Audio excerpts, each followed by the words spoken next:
शैतान क्या करता है, हम लोगों को फल लाने से रोकेगा, जो आत्मिक फल हमें आना चाहिए वो नहीं आने देगा। तीसरा, वो हमें शैतान क्या करेगा कि वो अलगदाई को तोड़ेगा, हमें संसार में मिक्स करेगा, संसार में हमें फँसाने का प्रयास करेगा ताकि हम व्यक्तिगत रूप में उसकी युक्ति में फँस जाएँ। और 2 लोगों के बीच में शैतान क्या युक्ति करता है, चाहे वो दोनों पति-पत्नी हो, भाई हो या कोई भी हो, 2 लोगों में शैतान हमेशा मनमुटाव लाने की कोशिश करेगा।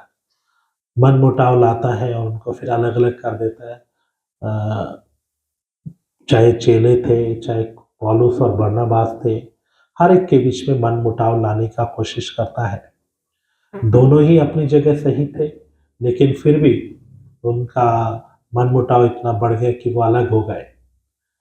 तो मेरे प्रियो, ये मनमुटाव शैतान का एक बड़ा चालाकी है, और जब आप एक मन नहीं होंगे तो आप कभी भी क्या नहीं कर पाएँगे, वह प्रभु में बढ़ नहीं पाएँगे, प्रार्थनाएँ प्रभु नहीं सुनेगा। फिर हमने देखा कलीसिया में क्या शैतान युक्ति खेलता है। कलीसिया में शैतान आत्मिक सुस्ती, लापरवाही लाएगा, आपको लापरवाह बनाएगा।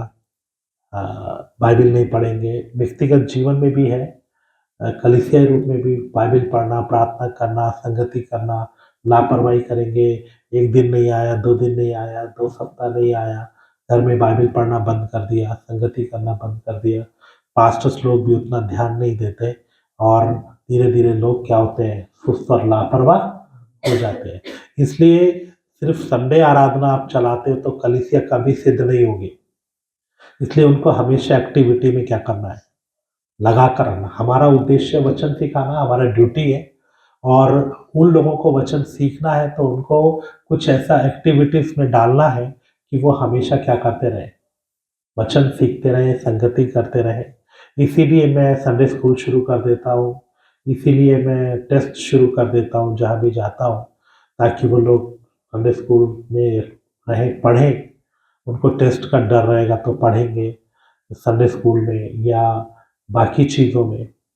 इसलिए उनको लगातार लगा कर रखना है। एक व्यक्ति सुस्ती करेगा तो फिर और सुस्त होगा, और सुस्त होगा, और सुस्त होगा। करने का मन बनाएगा तो करेगा और करेगा और करेगा। मनुष्य की को आदत बनाना होता है।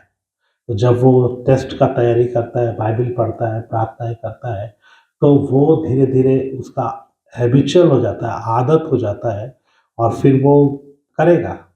और जब उसको उसकी आदत हो जाएगी तो उसका आत्मिक जीवन बढ़ेगा, क्योंकि वो प्रतिदिन बाइबिल पढ़ रहा है, प्रतिदिन प्रार्थना कर रहा है। तो ऐसा होता है। हो सकता है कभी एक दिन छूट जाए, लेकिन उसको चैन नहीं आएगा जब तक वो करेगा नहीं।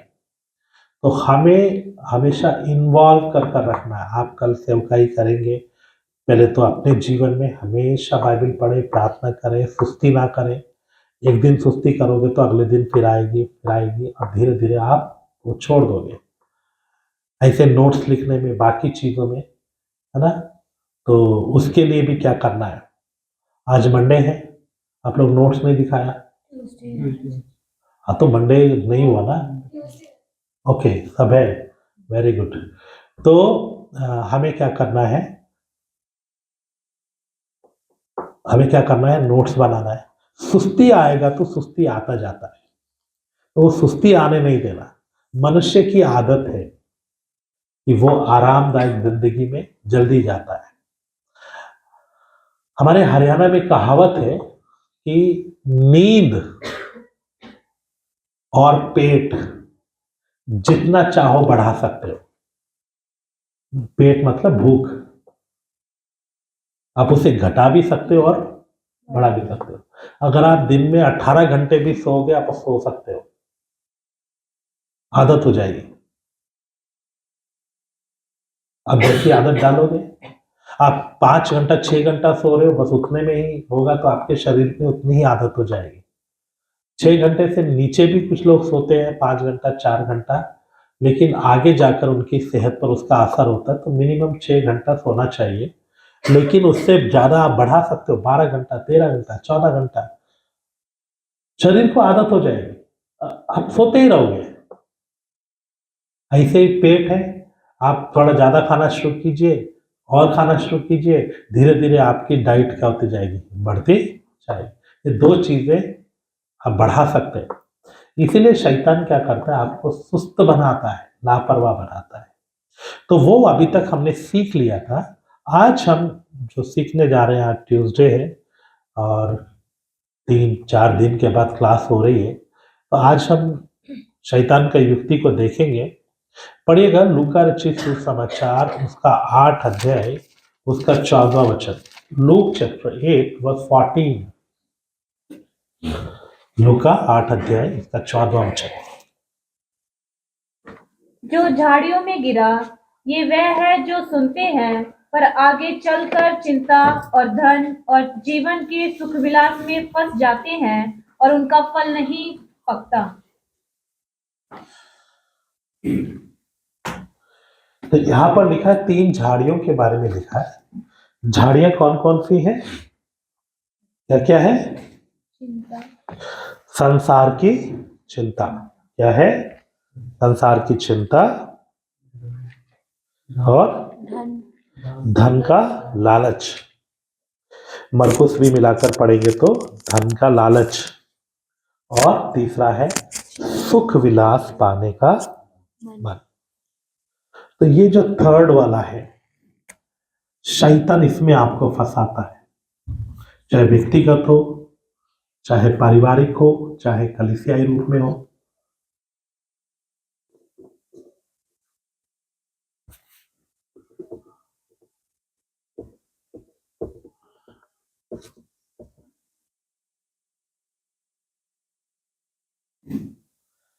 जीवन का सुख विलास, ये एक शैतान का बड़ा चालाकी है और कलीसियाओं में इसको घुसाया शैतान ने।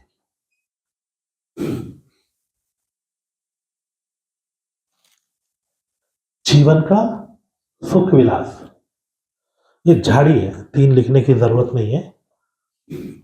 ये आज इस चालाकी के बारे में हम देखेंगे। ये सेकंड है, कलीसिया में शैतान का चालाकी। ये व्यक्तिगत भी है, फैमिली में भी है और उसमें भी है, आत्मिक जीवन कलीसिया में भी। जीवन का सुख विलास, शैतान आपको सुख विलास की आदत डालेगा और सुख विलास आपको आ जाएगा आदत तो आरामदायक जिंदगी, जिसको सुख विलास को क्या भी बोलते हैं, आरामदायक जिंदगी। आरामदायक जिंदगी की जब आपको आदत हो जाएगी, फिर आप आत्मिक जीवन में भी सुस्त और लापरवाह हो जाएंगे। एक समय था जब पेंटिकॉस्टल मूवमेंट शुरू हुआ 1906 में दोबारा से, तो लोग बेंचेस को कलीसियाओं से निकाल दिया, चेयर्स को निकाल दिया, लोग घुटनों पर आ गए और पूरी की पूरी आराधना लोग घुटनों पर करते थे। वो ऐसा नहीं है कि बहुत कंपल्सरी है, लेकिन लोगों ने अपने शरीर को कष्ट देना शुरू किया। अभी भी टीपीएम में या और भी वो लोग ज्यादातर घुटनों पर ही रहते हैं। शरीर को जितना कष्ट देंगे उतना ही अच्छे से चलता है। इसको आरामदायक बनाएंगे तो ये उतना क्या करता है, तंग करता है। जब एक व्यक्ति आरामदायक जिंदगी जीना शुरू कर देता है, तब उसके जीवन में सुस्ती लापरवाही आती है, आत्मिक जीवन घटना शुरू होता है। कलीसियाओं से दरिया निकल गई, बेंचेस आ गए, चेयर्स आ गया। आराधना करते थे, ताली बजाना, चटाई पर बैठना। ये नहीं कहता हूँ कि ये सब करना चाहिए, चेयर्स पे नहीं बैठना चाहिए, ऐसा नहीं है। लेकिन सुख विलास धीरे धीरे आने के कारण आत्मिक जीवन का कीमत खत्म हो गया, आत्मिक जीवन की वो लालसा खत्म हो गई। शैतान आरामदायक जिंदगी में लेकर जाएगा, घुटनों का जीवन। तो बोलते हैं हमारे घुटनों में तकलीफ है, किसी को सच में बीमारी है तो अलग विषय है, लेकिन धीरे धीरे कैसे भी शैतान ने लोगों को सुख विलास में डाल दिया। चर्च में आते हैं तो घर के जैसा होना है, आरामदायक होना है, फिर उसके ऊपर गद्दी भी होना है, बैठने के लिए आरामदायक होता है कि हम आराम से बैठ सकें। और जब आराम से बैठेंगे तो फिर नींद भी आती है, सुस्ती भी आती है। सहारा लेकर बैठेंगे तो नींद आएगा। तो शैतान क्या कर रहा है, धीरे धीरे शरीर को आरामदायक स्थिति में लाना, आरामदायक बनाना। घरों में भी एक समय था, मुझे मालूम है, ऐसा कितनी हजारों गवाहियां मैं बता सकता हूं। लोग एक दिन पहले सफर शुरू करते थे चर्च जाने के लिए। दूर दूर से चर्च होते नहीं थे, पैदल आते थे लोग। तो आधा सफर करेंगे किसी विश्वासी के घर में। मैं पिछले दिनों में बिहार में था, तो एक कटिहार के अंदर एक चर्च है स्टेशन के पास। उस चर्च के बारे में बता रहे थे कि नॉर्वे से 3 लड़कियां आई, जवान लड़कियां। यार लोगों को भी सुनना चाहिए। नॉर्वे से 3 जवान लड़कियां आई, शादी नहीं किया, जवान थी बिल्कुल। वो लोगों ने फैसला किया हम हिंदुस्तान में जाएंगे, प्रचार करेंगे। बिहार में आ गए। उनको इंग्लिश भी उतना नहीं आता था अच्छे से। उन्होंने लोगों से बात करना शुरू किया, बिहारी लैंग्वेज सीखा, वहाँ का हिंदी भाषा सीखा, बाकी बिहार का टच वाला भाषा सीखा। और वो 3 लड़कियां जंगलों जंगलों में जाके, अभी तो बहुत डेवलप हो गया, पहले गांव गांव में सड़कें भी नहीं होती थी। अभी तो पिछले 10-15 साल से बिहार बहुत डेवलप हो गया। पहले ऐसा नहीं था, पूरा आदिवासी जंगल जैसा इलाका, अधिकतर इलाका, रोड भी नहीं होती थी, कच्ची कच्ची गलियां, सड़कें होती थी, कच्चा होता था सब कुछ, गाड़ियां भी नहीं होती थी, साइकिल भी देखने में नहीं आती थी। आजकल तो वहां जाएंगे, बड़ी महंगी महंगी गाड़ियां, थार भी मिलेगा वहां, लेकिन उस समय में साइकिल भी नहीं होती थी। किसी के पास साइकिल है तो लोग चोरी कर लेते थे। बिहार में बहुत बुरा हालत था। इतना बुरे हालत में रहकर उन लड़कियों ने सेवा शुरू किया। गांव गांव जाती थी पैदल और प्रचार करती थी। बाद में बोलते उन्होंने 3 साइकिलें लिया, वो साइकिलों पर जाती थी, भाषा सीखा यहाँ का, और बिहार में उन्होंने सेवा किया। और उन्होंने जीवन भर यहीं रही, यहीं मर गई। उन्होंने वहां पर हजारों कलीसियां स्थापित की, 3 लड़कियों ने। फिर एक पास्टर को बुलाया गया वहां से। वो पास्टर संडे को चर्च चलाता था सिर्फ, या वहां जो चर्च है उसमें कलीसिया चलती थी। बाकी वो लड़कियां जा जाकर प्रचार करती, नई आत्माओं को लाती थी। हजारों कलीसियाएं स्थापित किया उन लड़कियों ने। उस समय में हर संडे को कलीसिया को पहुंचना है, चर्च में आना है, चर्च में आराधना होगी। तो वो लोग क्या करते थे, दूर वाले लोग खाना बनाते थे। खाना बनाकर रात का खाना, सुबह का खाना ले लेंगे, आएंगे, नदी पार करेंगे नाव से, और थक जाएंगे, बच्चों समेत पूरा परिवार आएगा। वो वहां पर रेस्ट करेंगे किसी के विश्वासी के घर में, मिलकर खाना खाएंगे। अपने घर से भी लाते थे, उधर भी खाना खाएंगे। फिर वो सब मिलकर अगले दिन आएंगे, सुबह ही 4 बजे चलेंगे, वहां पर पहुंचेंगे 10 बजे, आराधना वगैरह करेंगे, फिर वापस जाएंगे, उस विश्वासी के घर में रहेंगे, और अगले दिन सुबह वहां जाएंगे। तो हर संडे को ऐसा करते थे।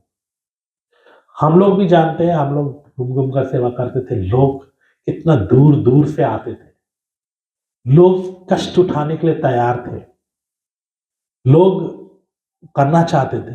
अब भी गाड़ियां हैं, सड़कें अच्छी हैं, फैसिलिटीज है, लेकिन लोगों को क्या हो गया, आरामदायक जिंदगी जीने का हो गया। पहले चटाई भी घर से लाते थे, चर्च में चटाई वगैरह नहीं होता था, लोग अपने अपने घरों से चटाई लेकर आते थे। लाइट भी नहीं होता था, लैलटेन अपने घर से लाते थे। हमने ऐसा परिस्थितियों को देखा है। अपने घर से चटाई लगाए लाएंगे, बैठेंगे उस पर, जाते हुए अपनी चटाई को हाथ में लेकर जाएंगे। लैलटेन लेकर आएंगे, अपनी अपनी लैलटेन लाके अपने सामने रखेंगे, उसी से मीटिंग होती थी। लेकिन उस समय बेदारी थी, क्योंकि लोग कष्ट उठाना चाहते थे। लेकिन जैसे जैसे आरामदायक जिंदगी हो गई, अब 1 घंटे से ज़्यादा हो जाए तो लोग घड़ी देखना शुरू करते हैं, टाइम देखना शुरू कर देते हैं। क्यों? क्योंकि आरामदायक ज़िंदगी की आदत हो गई। ये सुख विलास पाने का मन एक झाड़ी है। आप इसमें फँस गए तो, कलीसिया इसमें फँस गई तो कभी फल नहीं लाएगी, कभी फल नहीं लाएगी। मेरे प्यारों, आपको आरामदायक ज़िंदगी का मौका मिलते समय भी आप रिवर्स करें, आप रिवर्स करें। नहीं, मुझे आरामदायक नहीं जीना, आरामदायक नहीं रहना। मुझे क्या चाहिए? मुझे घुटनों का जीवन, मुझे प्रार्थना का जीवन। मुझे कितना भी तकलीफ हो, कुछ भी हो, मैं क्यों सेवा में निकलता हूँ, क्यों मैं लोग बोलते हैं आप बाइक से मत जाइए, अब बस से जाइए, आरामदायक होगा। मैं सोचता हूँ कि एक ही दिन में मैं कई जगह कर सकूँ, अपने समय के अनुसार कर सकूँ।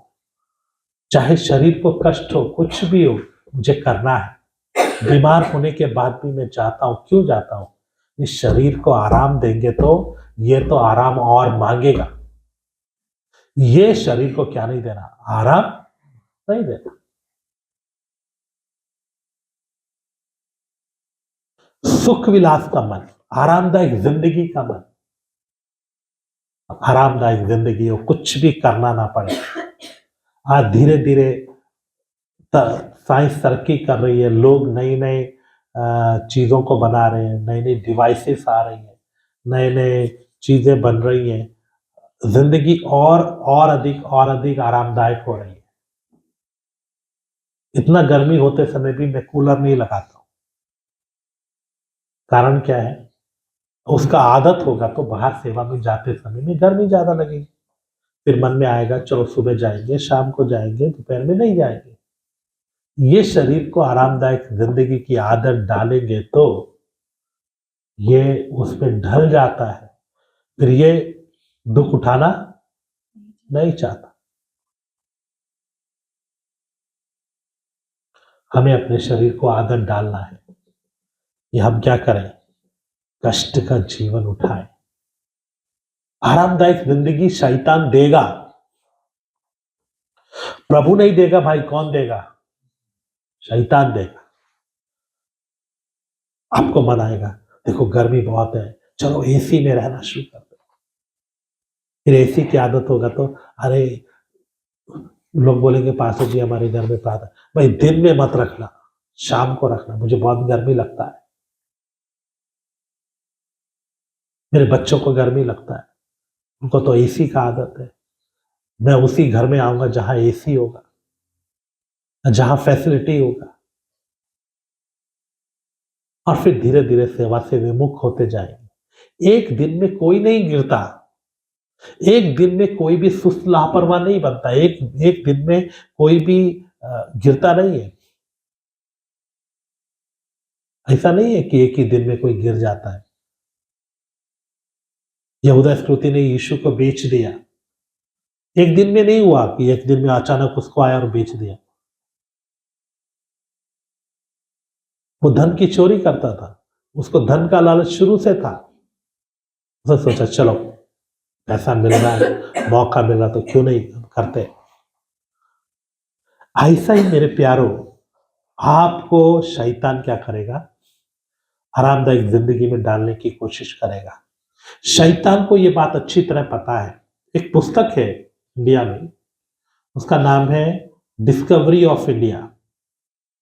वो डिस्कवरी ऑफ इंडिया में जो जो पुस्तक है, मेरे पास होगा शायद, वो डिस्कवरी ऑफ इंडिया जो बुक है, वो जवाहरलाल नेहरू ने लिखा जब वो जेल खाने में था।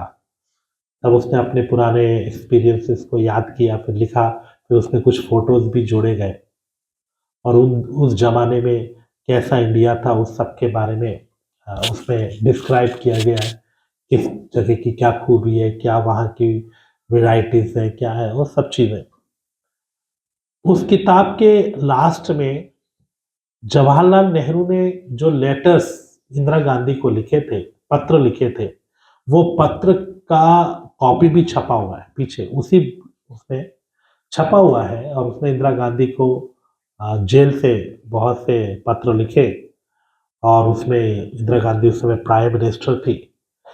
एक पत्र के अंदर उसने मेंशन किया है, कुछ घटना हुई थी मसीह लोगों के विरुद्ध में उस समय में, तो नेहरू ने उनको लिखा, इंदिरा गांधी को, कि मसीह लोगों को कभी छेड़ना नहीं, मसीह लोगों को कभी सताना नहीं। अगर तुम इनको सताओगी, ये बेदार हो जाएंगे, ये अपने परमेश्वर से प्रार्थना करेंगे और इनका परमेश्वर तुमसे बदला लेगा और ये बेदार हो जाएंगे और जितना तुम इनको सताओगे ये और बढ़ेंगे। ऐसे लिखा है नेहरू ने। लेकिन अगर तुम इनको ऐसे ही छोड़ दोगे, ये सुस्त और लापरवाह हो जाएंगे, इनका परमेश्वर इनको ही खत्म कर देगा। ऐसा ही लिखा है उसने। नेहरू को ये बात कहां से पता चली? नेहरू ने उस बात को जांचा परखा। शैतान को भी ये बात मालूम है, इनको आरामदायक जिंदगी देंगे, इनको सब सुख सुविधाएं देंगे, इनको सब कुछ देंगे, तो ये क्या हो जाएंगे? बढ़ जाएंगे। अगर आपको सब कुछ है, आप जो भी प्रार्थना करते हो वो सुनी जाती है, चंगाई के लिए प्रार्थना करते हो चंगा हो जाते हो, आशीष के लिए प्रार्थना करते हो आशीष मिल जाता है, आपकी नजर कहाँ रहेगी? अच्छा, अभी तो चेयर मिल गई, चलो अब टेबल मांग लेते हैं, चलो बेड मिल गया, चलो मैट्रेस मांग लेते हैं, है ना, गद्दा मांग लेते हैं, रजाई मांग लेते हैं, है ना, अभी तो प्लेटें मिल गई तो ग्लास मांग लेते हैं, उसी में लगे रहे, आत्मिक जीवन की तरफ ध्यान ही नहीं जाएगा। लेकिन सतावट हो गया तो, कष्ट आ गया तो, सतावट हो गया तो प्रभु हमें विश्वास में खड़ा रहने के लिए कृपा दे, प्रभु हमें तुझ में बढ़ने के लिए कृपा दे, प्रभु हम विश्वास में स्थिर रह सके, प्रभु हम इनका सामना, इन परिस्थितियों का सामना कर सके, प्रभु हम मजबूत रह सके, आत्मिक जीवन को मांगेंगे। तो शैतान को ये बात अच्छी तरह पता है, इनको सताएंगे तो ये बढ़ेंगे। शैतान मामूली नहीं है, बहुत एक्सपीरियंस्ड है। इसलिए मेरे प्रियो, हमें क्या करना है? क्या करना है? हमें आरामदायक जिंदगी की तरफ नहीं जाना।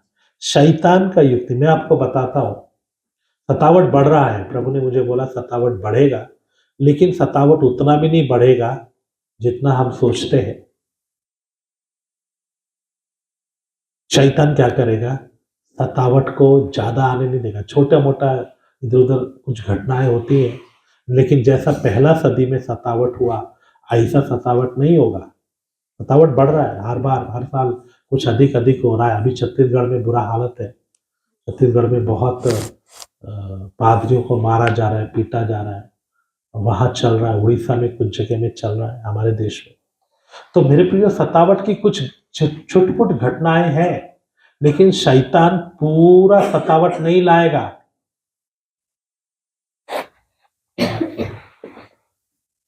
क्यों सतावट नहीं लाएगा? क्योंकि क्या हो जाएंगे? ये सरगर्म हो जाएंगे, ये प्रार्थना करेंगे, ये आत्मा में परिपूर्ण हो जाएंगे, ये सरगर्म हो जाएंगे और ये क्या करते जाएंगे? बढ़ते जाएंगे। जितना सतावट होता है उतना सुसमाचार फैलता है, उतना ज्यादा लोग प्रार्थनाएं करते हैं। इसलिए मेरे प्यारो, शैतान की बड़ी योजना क्या है? इनको आरामदायक जिंदगी दो, इनको खूब आशीषें दो, इनको खूब चंगाई का बातों में उलझा कर रखो, जो ये मांगते हैं इनको देते रहो, ताकि ये आत्मिक जीवन में कभी भी बढ़े नहीं, ये इन्हीं बातों में उलझे रहे। शैतान कलीसिया को आरामदायक जिंदगी में लेकर आता है। मैंने देखा है, जो लोग सही में उपदेश में चलते हैं, सही में वचन में चलते हैं, वो बहुत धनी भी होंगे तो भी उनको बहुत दुख होते हैं। वो धन को क्या नहीं कर पाते? इस्तेमाल नहीं कर पाते, उसको अपने जीवन में उसको सुख नहीं भोग पाते। पिछले दिनों में एक व्यक्ति से मैं मिला, वो व्यक्ति मिस्टर चोपड़ा, गुड़गांव में रहता है। बहुत समय पहले से ही हमारे साथ संगति में था, प्रभु के दास के साथ। तो मैं उनसे पिछले दिनों में मिला तो मैंने पूछा कैसा है, क्या है? उन्होंने महल के जैसा एक घर बनाया है गुड़गाँव में, बिल्कुल डीसी ऑफिस के सामने। बहुत बड़ा घर बनाया है। वो अभी कितना 10-12 करोड़ का होगा, उससे भी ज़्यादा का होगा। इतना बड़ा महल जैसा घर बनाया है। एक ही बेटा है, 2 बेटियां हैं शायद, 2 या 3, 2 हैं। शादी किया उनको, इतना बड़ा-बड़ा दहेज दिया। वो चीफ इंजीनियर था, बहुत सैलरी मिलती थी, बहुत पैसा कमाया, बहुत धनी। बेटियों को भी बहुत पढ़ाया लिखाया, बेटियां भी कमा रही हैं, अच्छी-अच्छी जॉब्स पर। बेटा भी काम कर रहा है, वो भी अच्छी जॉब पर है। घर में इस समय भी घर में 4-5 लाख रुपए हर महीने आ रहा है। बड़ा महल है। मैंने पूछा कैसा चल रहा है सब कुछ? पास्टर जी बहुत बुरा हालत है। क्या हो गया? बेटियों का शादी किया, तलाक हो गए, बेटियां घर में बैठी। बेटे का शादी किया, बेटे का तलाक हो गया, वो घर में बैठा है, अभी एक अन्य जाति से शादी कर लिया। घर काटने को दौड़ता है। बेटियों को घर में बैठे हुए देखते हैं तो दुख होता है। खाना खाने का मन नहीं। महल जैसा घर है, उन कमरों में ऊपर जाके कभी देखते भी नहीं है। मैंने पूछा क्या हो गया? बहुत दुखी थे। मैंने बोला ये सब इसीलिए है कि आपका मन इन चीजों पर ना लगे। आपको परमेश्वर अपने लिए तैयार कर रहा है। मेरे प्रियो, जो प्रभु के रास्ते पर चलेंगे, प्रभु उनको कभी भी आरामदायक जिंदगी में जाने नहीं देगा। क्यों? क्योंकि आप सुस्त और लापरवाह हो जाएंगे, आप फल नहीं ला पाएंगे। जितना आरामदायक जिंदगी आप जिएंगे, उतना ज्यादा आप प्रभु से क्या होते जाएंगे? दूर होते जाएंगे। आप बताइए, प्रभु आरामदायक जिंदगी देगा या शैतान देगा? शैतान देगा। ताई से भी आपको आरामदायक जिंदगी में फंसाकर, फैसिलिटीज में फंसाकर आपको सुस्त और लापरवाह बनाए। मैं अपने जीवन से बोलता हूं। मैं कश्मीर में था, पूरा दिन में काम करता था। शाम को 5:30 छुट्टी करेंगे, 6 बजे घर पहुंचेंगे। 6 बजे आते ही पानी गर्म होगा, तैयार होऊंगा मैं, तब नहाऊंगा, कपड़े चेंज करूंगा, तुरंत सेवा में निकल जाता था। रात को 11 बजे, 11:30, 12 बजे आऊंगा। यहाँ वहां पर मीटिंग है, 2 दिन मीटिंग होती थी, वेडनेसडे, संडे। फिर HMT में होता था, फिर दूसरी जगह भी जाता था। कितना बेदारी होता था। करना है, डेली करना है। आराधना अच्छा होता था, सब कुछ अच्छा होता था। इसीलिए मैं हमेशा उसी को फॉलो करने की कोशिश करता हूं। लेकिन जब मैंने देखा जिस दिन छुट्टी होती है, उस दिन कुछ भी करने का मन नहीं करता। बेदारी रहना है तो कष्ट के रास्ते पर बेदारी रहती है। सकरे मार्ग पर रहोगे तो यीशु आपके साथ रहेगा, क्योंकि यीशु दूसरे रास्तों पर नहीं चलता। वो कौन से रास्ते पे चलता है? सकरे मार्ग। आप चौड़े रास्ते पे, सुख विलास के रास्ते पे, आरामदायक जिंदगी में जाओगे, पक्का आपका आत्मिक जीवन क्या होता जाएगा? कमजोर होता जाएगा। तो शैतान का चालाकी है, कैसे भी क्या करना है, लोगों को सुख विलास में फंसाना है। वो कभी नहीं चाहेगा ये झाड़ी आपके जीवन से कट जाए। आपने क्या करना है? ये झाड़ी को किसने काटना है? किसने काटना है? प्रभु काटेगा? शैतान काटेगा? शैतान तो और बढ़ाएगा, आपके सुख विलास के मन को और बढ़ाएगा। सुख विलास के मन को क्या करेगा? बढ़ाएगा। आपको गाड़ी का मन आ गया, एक बाइक होगा तो कितना अच्छा है, आरामदायक जिंदगी होगा। तो मेरे पास बाइक है, मैं स्टूडेंट्स को क्यों नहीं देता? कहीं भी जाना हो, कुछ भी करना हो, अभी आदत आना है, मेहनत करने का, कष्ट उठाने का, कष्ट उठाने का। नहीं तो क्या आदत हो जाएगा, गाड़ी स्टार्ट किया, सामान लाए, धीरे धीरे आप सेवा में जाएंगे तो वहां भी क्या होना चाहिए, गाड़ी होना चाहिए। आपको कष्ट उठाने का मन होगा तो, आप कष्ट उठाते रहोगे तो आपका आत्मिक जीवन बढ़ता जाएगा, आत्मिक जीवन उन्नति करता जाएगा। इसलिए मेरे प्यारो, बहुत जरूरी है आप अपने अंदर ये सुख विलास का मन, ये झाड़ी को आने नहीं दें। आपके अंदर ये सुख विलास का मन नहीं आना चाहिए। आपको जैसे ही लगता है थोड़ा सा तो आराम होना चाहिए, आपको जैसे लगता है थोड़ा सा तो आरामदायक जिंदगी होना चाहिए, तुरंत अपने आप को क्या करो, डाल दो। अभी भाई लोगों का मैंने ड्यूटी लगाया है, उनको झाड़ू लगाना है, इसलिए फ्री बैठेंगे तो धीरे धीरे क्या होगा, आदत होता जाए। करना है, मेहनत करना है, जीव को कष्ट देना है, इस शरीर को कष्ट देना है, इसको आराम कर आदत होने नहीं देना, नहीं होने देना। तब आप आत्मिक जीवन भी ज्यादा करोगे, सेवा भी ज्यादा करोगे, सेवा भी करोगे। मुझे अब गर्मी हो सर्दी हो कभी भी गाड़ी उठा के जाने में या सेवकाई में जाने में मुझे दिक्कत नहीं होती।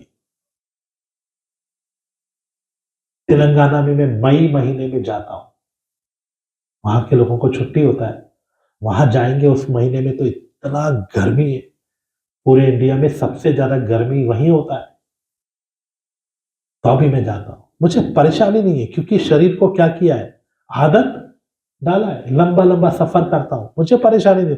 लोग बोलते हैं इतना लंबा सफर, मुझे परेशानी नहीं है, क्योंकि मैंने आदत डाला है। हमें इस शरीर को आराम करने नहीं देना, इसको आराम की आदत होने नहीं देना। आपको थोड़ा सुस्ती करने का, थोड़ा और सोने का, थोड़ा और आराम करने का, थोड़ा सा आरामदायक जिंदगी होने का ये मन आ रहा है तो समझ लो शैतान आपके अंदर झाड़ी डाल रहा है।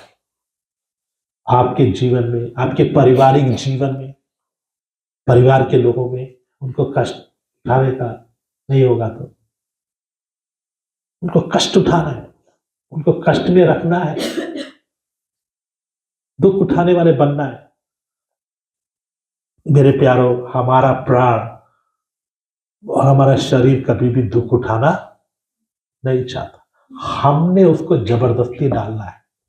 इसलिए प्रार्थना जब करते हो, जब भी आराधना करते हो, प्रार्थना करते हो, घुटनों पर करो, हमेशा आदत बनाओ। एक व्यक्ति के बारे में मैं जानता हूं, वो व्यक्ति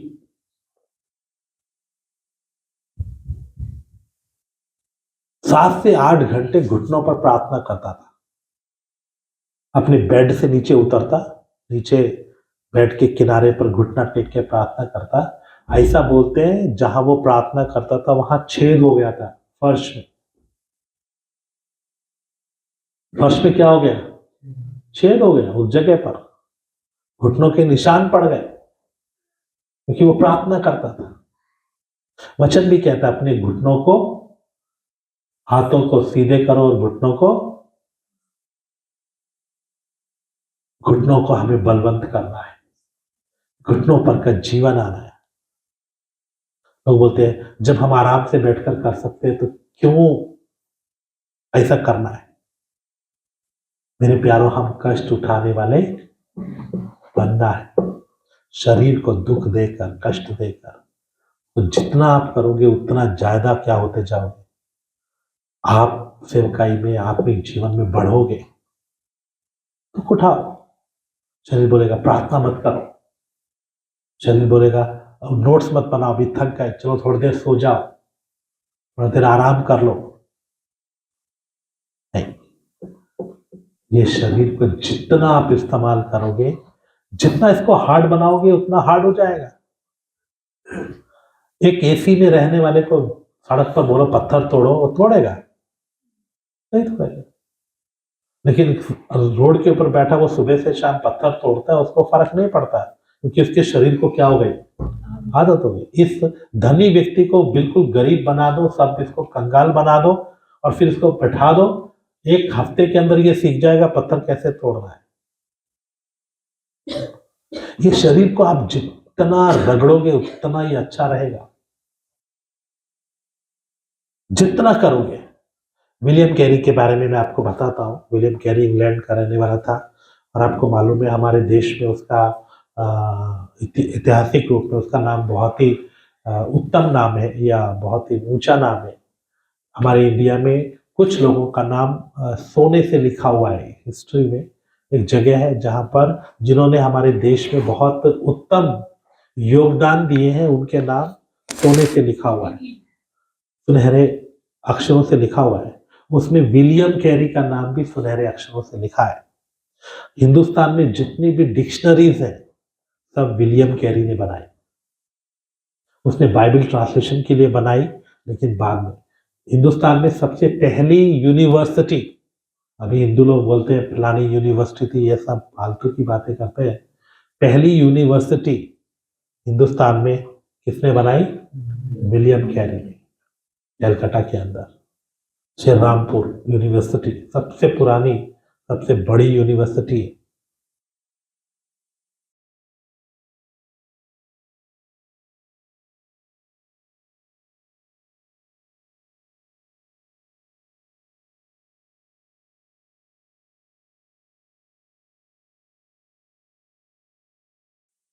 तो श्री रामपुर यूनिवर्सिटी, श्री रामपुर यूनिवर्सिटी बनाई हमारे देश के अंदर। उसने पहले कृषि यूनिवर्सिटी, फार्मिंग यूनिवर्सिटी, वो भी किसने बनाई?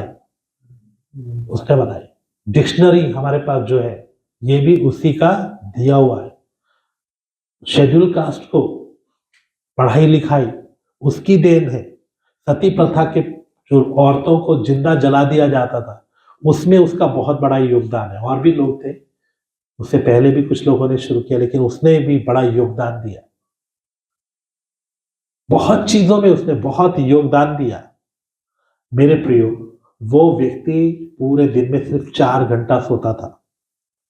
वो व्यक्ति इंग्लैंड से, इंग्लिश उसको आती थी, उसने उस समय में इंग्लिश इतनी मान्यता नहीं थी, फ्रेंच लैंग्वेज ज्यादा मान्यता में थी, लोग फ्रेंच बोलते थे, बाद में इंग्लिश हो गया। तो फ्रेंच भाषा में ही बाइबल थी, इंग्लिश बाइबल में नहीं थी, तो उसने फ्रेंच भाषा को सीखा, फिर उसको इंग्लिश में तब तक ट्रांसलेशन हो गया, फ्रेंच और इंग्लिश सीखकर फिर वो यहाँ हिंदुस्तान में आया। फिर उसने हमारे देश में आके सबसे पहले बंगाली सीखी, बंगाली सीखकर नए नियम को बंगाली में ट्रांसलेशन किया, फिर पूरी बाइबल को ट्रांसलेट किया।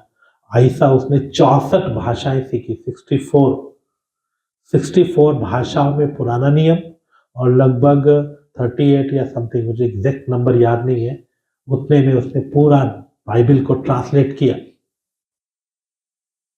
पूरा बाइबल को ट्रांसलेट किया। उसकी पत्नी पागल हो गई, वो खुद पैरालाइज्ड हो गया लास्ट में, क्योंकि उतना आराम नहीं किया, पैसा नहीं था, तो उसने नील की फैक्ट्री में काम करना शुरू किया मजदूर की तरह। और पैसा हाथ में आ गया, नील की फैक्ट्री बंद हो गई, तो उसने बोला मुझे बेच दो। उसने आधा पैसा दिया, आधा बाद में दूंगा बोलकर फिर वो नील की फैक्ट्री शुरू किया। फिर वहां वो खुद काम करता था, फिर एक कॉलेज में जाके पढ़ाता था,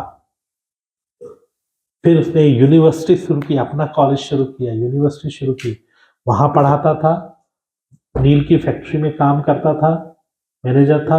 फिर उसके बाद भाषा सीखता था, रोज 3 घंटा नई भाषा सीखना, और फिर बाद में जाके जो बाइबल ट्रांसलेशन करने वाले लोग थे, उसके साथ के लोग, उनको चेक करता था। फिर उसके बाद खुद भी बैठकर बाइबल ट्रांसलेट करता था। ऐसा डिक्शनरी उसने बनाई। दिन में लगभग 20 घंटे, 19 घंटे, 18 घंटे वो काम करता था। बाकी समय खाना पीना मिलाएंगे तो 4 घंटे का खाली सोता था। उसने इतना बड़ा योगदान दिया ना केवल भारत के इतिहास में बल्कि मसीह इतिहास में, हिंदुस्तान का इतिहास जब भी मसीह इतिहास देखा जाएगा तो विलियम कैरी के बिना वो पूरा नहीं है। आज हमारे पास हिंदी बाइबिल है, आपके पास पंजाबी बाइबिल है या आपकी भाषा का जो बाइबिल है वो विलियम कैरी की देन है, उसने दिया। भाषा सीखी, ऐसा नहीं है उसने ट्रांसलेटरों को रख लिया, उसने खुद सीखा ताकि वो चेक करे सही ट्रांसलेशन हुआ है या नहीं हुआ। मेरे प्यारो, ये शरीर को कष्ट देना है, इसको आरामदायक जिंदगी में नहीं डालना। अगर आपको आरामदायक जिंदगी चाहिए तो ये मसीह जीवन आपके लिए नहीं है। आप सुस्त और लापरवाह हो जाओ। मैंने अभी 3 साल 4 साल पहले तक मैंने काम किया, मैं मेहनत करता था, मैंने मजदूरी किया। मुझे अभी भी करना पड़ेगा तो मैं अभी भी करूंगा, फिर भी सेवा करना, फिर भी मेहनत करके भी करना है। मेरे प्यारो, आरामदायक जिंदगी आपको सुस्त और लापरवाह बनाएगी। तो अभी क्या है, शैतान क्या कोशिश कर रहा है, अलगदाई को तोड़े, हमें बाकी लोगों के साथ एक करे, आरामदायक जिंदगी में हम रहे। अभी कुछ पादरी लोग मिलकर ग्रुप बना लेते हैं, पादरी लोग एकता ग्रुप, मसीह एकता ऐसा बोलकर बहुत क्या करते हैं, यूनिटी ऑफ क्रिश्चियंस या यूनिटी ऑफ पास्टर्स, ऐसा बहुत सोसाइटीज बना रहे हैं, बहुत कुछ कर रहे हैं। वो क्या बोलते हैं, कहीं भी सतावट होगा हम सब मिलकर क्या करेंगे। सतावट की छोटी मोटी घटनाएं होते समय में सारे पास्टर्स लोग एक हो जाते हैं, अलगदाई छोड़ देते हैं, एक दूसरे के साथ समझौते करने शुरू करते हैं, फिर पुलिस के पास जाते हैं, फिर रिपोर्ट्स करते हैं। ऐसा करके अलगदाई को टूट जाता है। अलगदाई टूटेगा तो आप प्रभु से दूर हो जाओगे। सतावट खत्म होगा तो आरामदायक जिंदगी खत्म हो जाएगी, आरामदायक जिंदगी आ जाएगी। पुलिस की आप मदद ले रहे हैं, बाकी सबकी ले रहे हैं। मेरे प्यारो, हमें आत्मा में जागृत रहना है, आत्मा में चलना है। आपको मालूम है, लुधियाना में जब हमारे साथ घटना घटी, मुझे चिंता ही नहीं होता था, मैं कहीं भी जाता था, कुछ भी करता था। आत्मिक जीवन में सब लोग क्या रहते थे, जागृत रहते थे, क्योंकि पता है थोड़ा सा कुछ होगा तो क्या हो जाएगा, आ जाएंगे, पुलिस आ जाएगी, पड़ोसी लोग आ जाएंगे। हमें दूसरों के घर में जाकर जोर जोर से आराधना करना पड़ता था, लेकिन फिर भी सबका आत्मिक जीवन बड़ा अच्छे से चल रहा था, क्योंकि सतावट था।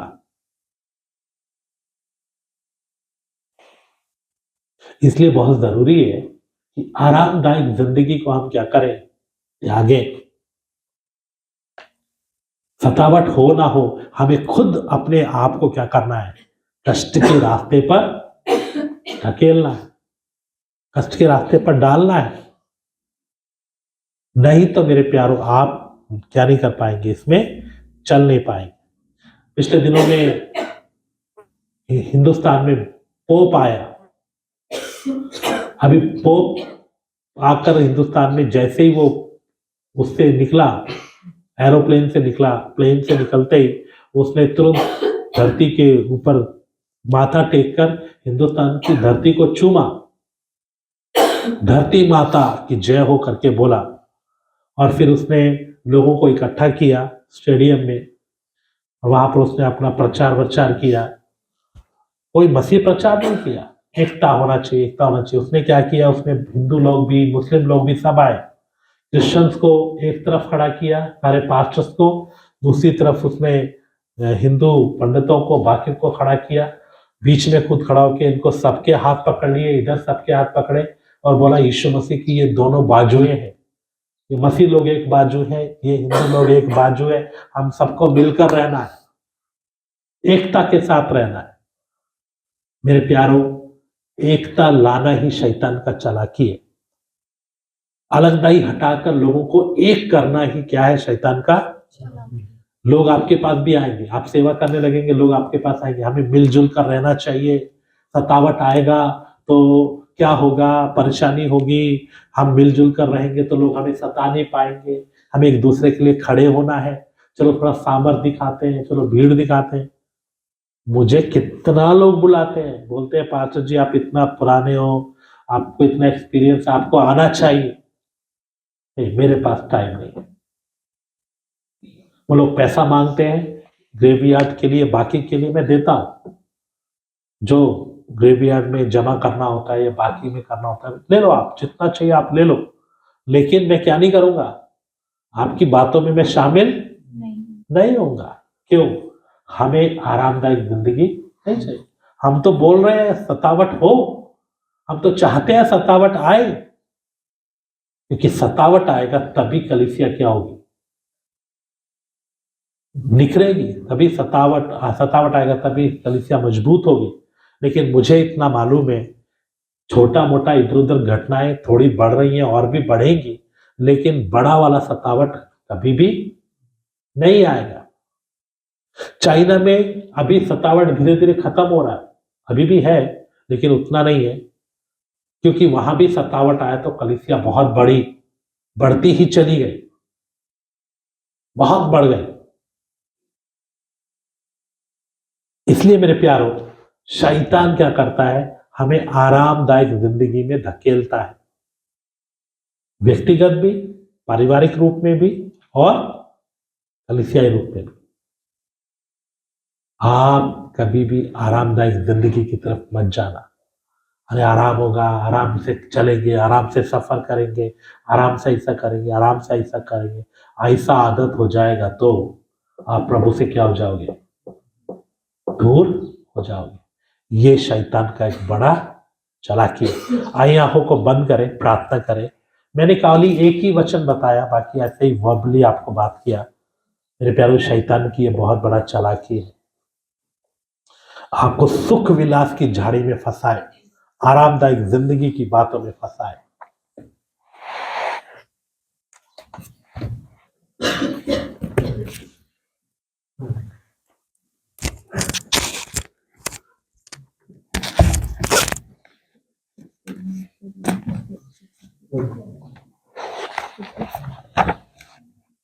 एक वचन पढ़िए, मुझे याद आया, वो वचन पढ़िए, हमारा रास्ता कहाँ है। Hebrew chapter 13 verse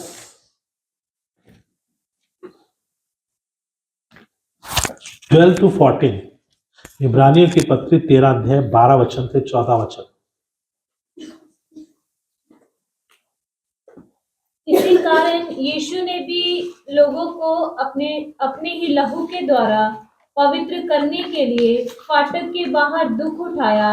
इसलिए आओ, उसकी निंदा अपने ऊपर लिए हुए छावनी के बाहर उसके पास निकल चले, क्योंकि यहाँ हमारा कोई स्थायी नगर नहीं, वरन हम एक आने वाले नगर की खोज में हैं। अपने ही लहू के द्वारा पवित्र करने के लिए फाटक के बाहर दुख उठाया। आगे कहता है, इसलिए आओ, उसकी निंदा अपने ऊपर लिए हुए छावनी के बाहर उसके पास निकल चले। यीशु को जहां क्रूस पर चढ़ाया, आओ हम भी क्या करें, वहीं चले।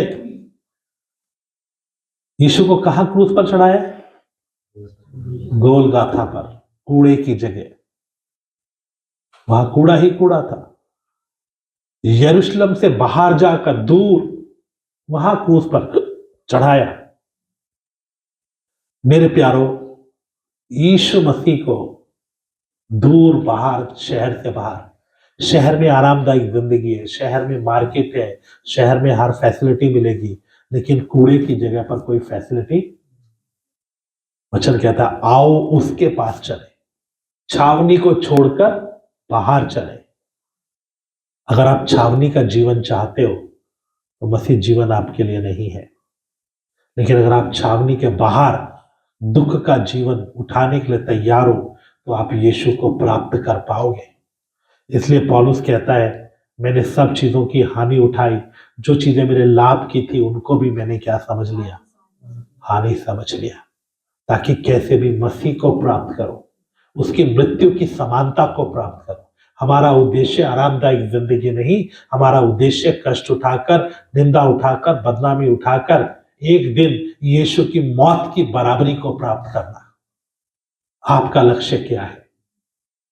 हम आरामदायक रहें, हम अपने बच्चों को आरामदायक रखें, हम अपने परिवार को आरामदायक रखें, हम अपने घर वालों को आरामदायक रखें।